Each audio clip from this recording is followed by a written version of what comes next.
ભારતના અંદર વહેલા મોડા વિદેશી કાયદા આવી જાય, લગ્નની પ્રથા બંધ થાય, મર્યાદાની પ્રથા બંધ થાય, લગ્ન બગન બંધ. વિદેશોમાં કેમ છે, જેને જ્યાં જે ગમે એને લગ્ન કરી લેવાનું, જ્યાં સુધી ગમે ત્યાં સુધી રાખવાની, પછી બદલાવી નાખવાની. આ ભારતની સંસ્કૃતિ થવાની છે. ભારતની થાય બુરી હાલત, નહીં આંખું પડે ત્યાં બુરી હાલત થવાની છે. એટલે અમે આંખું ઉગાડવા જ બગ કરીએ, બાકી અમારે કાંઈ લેવા દેવા નથી. આ મર્યાદાનો દેશ છે, સંસ્કૃતિનો દેશ છે, આ ગોફામ ન પડ્યા રે બાબુ, ધર્મનો દેશ છે. તમે તમારી મર્યાદા શીખી ગયા. ભારતને એમને દુનિયા નથી નમતું, સમજાતું જ નથી. હજી એમ કોઈ પાછા વળી જાય. કંટ્રોલ પાવર હોવી મજબૂત છે જ નહીં. કોઈના ઉપર કોઈનું કંટ્રોલિંગ. બધાને હોની રીતે રખડવું જ્યાં મજા આવે, હોની રીતે આનંદ કરવા જેમ મજા આવે. પોતાનાનો આદર કરતા શીખો, પોતાનામાં રહેતા શીખો. બરોબર. તમારા મા બાપની સેવા કરો, બીજાના મા બાપની સેવા પછી. તમારા ઘરમાં ધ્યાન દો, તમારા ધણીમાં, તમારા પત્નીમાં, તમારા બાળ બચ્ચામાં, ભાઈઓમાં, એમાં ધ્યાન દો, બીજે પછી ધ્યાન દો.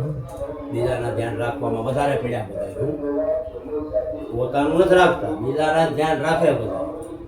બોલો આમ કરે, બોલો અરે ઈ રે કરે. તમે તમારામાં ધ્યાન દો, આગળ આવવાના પ્રયત્ન કરો, ઊંચા આવવાના પ્રયત્ન કરો, બુડવાના પ્રયત્ન કરો. માં અત્યારે લગભગના પ્રયત્ન બુડવાના છે. ઝીણી નજરે જોવો ને તો બુડવાના પ્રયત્ન છે. કોઈના ઉપર કોઈનો અંકુશ નથી. છે બરોબર. નહીં બાપુ. વો માથે સાસુ સસરાનો અંકુશ નથી, પતિનો ખુદનો અંકુશ નથી, દીકરા દીકરી ઉપર માવતરનો અંકુશ નથી, શિક્ષકનો અંકુશ નથી. શિક્ષકો તો છોકરાઓને વગાડે, આ તો ઠીક, હવે બધા બહાર ભણવા મોકલાય નહીં. પરિજા ગેરમાર્ગે જાય છે. તમે કોઈ દી અઠવાડિયે 10 દિવસ દીકરા દીકરીની મુલાકાતે ગયા સ્કૂલોમાં, પૂછો એની હિસ્ટ્રી મારી પરિજા ત્યાં શું કરે છે. અમે જોઈએ સિગરેટું કોલેજ, છોકરીઓ સિગરેટું પીવે છે સ્કૂલમાં. અરે ગાંજા ને નશા બાપુ, ગાંજાના નશા, બહુ કેવા નશા કરે છોકરીઓ. છે કોઈ તપાસ કરવા વાળો વાહે છે કે નહીં એના ખાનદાનમાં, કે બધાય પૂરા થઈ જાય એ જ મને તો નથી. આ જેટલા બહાર ભણે એની વાહે કોઈ છે કે નહીં દેખરેખમાં.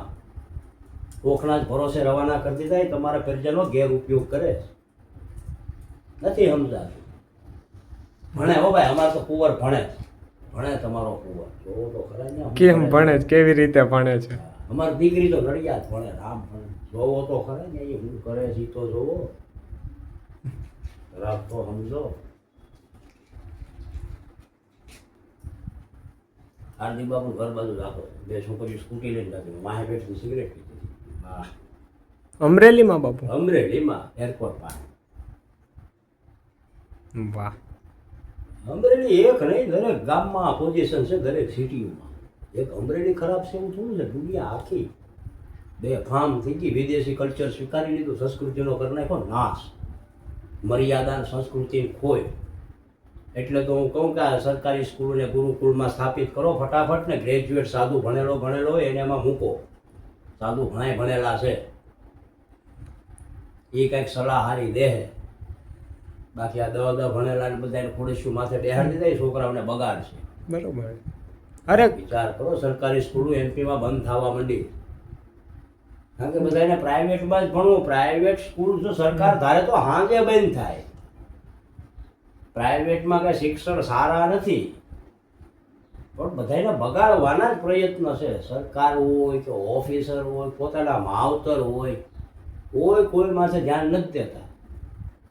સરકારી સ્કૂલોની માંગણી મૂકો, એટલે ગુરુકુળમાં સ્થાપિત કરવાની માંગણી મૂકો. ગુરુકુળ નાના છોકરાઓ રહે હોસ્ટેલોમાં. એક તો જ્યાં સુધી ભણે ત્યાં સુધી બ્રહ્મચર્યનું પાલન થાય, કે જ્ઞાન આવે ધર્મ વિશે, એ કોઈ કરવું નથી. ઇંગ્લિશ પેલા અંગ્રેજોએ મારે ને, હવે અંગ્રેજી મારે છે. ઇંગ્લિશના પેપરમાં જે ફેલ થાય છે ને, આત્મહત્યાઓ કરે છે. માતૃભાષા ભૂલી ગયા. માતૃભાષા ભૂલી ગયા. એટલે મમ્મી ડેડી આવી ગયું એટલે બધું ભૂલાઈ ગયું. બરોબર. માતાજી પિતાજી વયા ગયા. આપણા શબ્દો ભેરા શબ્દ હતા. જી લાગ, હા બરોબર, જી ખોયો. પછી મા બાપ આવ્યા, હવે મમ્મી પપ્પા આવ્યા, હવે મોમ ડેડ આવ્યા. મુર્દા જ. બરોબર. એટલે આ બધી વિદેશી, આપણું પોતાનું કોઈને ગમતું નથી, બીજાનું સારું લાગે છે. આ દુઃખી ન્યા થાય. બોલાય કેમ આપણા પાડવાવાળાએ આમ કર્યું, મારે કરવું. અરે હોય તો કરે ને, શાંતિથી બેહાય. બરોબર. કોકની વાદે આપણે સડવાનું, કોકના બંગલા પાડીને ઝૂંપડા પાડી નાખવાના, રેહો ઉગાડે એમને તડકે, તાલપત્રી નાખવાના, વેત નહીં કોઈના વધારે કરશો, વધારે કોઈના કરો ને, શાંતિથી ભગવાન દે એમાં સંતોષ રાખો. સંતોષ રાખશો તો સફળતા મળશે, બરોબર. બાકી નહીં મળે. હા ઓયમાં કોઈને નથી મળ્યું. હરેક સ્કૂલમાં બાપુ સવારમાં પ્રાર્થના બોલાવે છે. આ પ્રાર્થનાનો પ્રાર્થના તો બધે બોલાય જ છે. પ્રાર્થનાનો અર્થ માસ્તરોને ખબર નથી, વિદ્યાર્થીને બિચારાને શું ખબર હોય.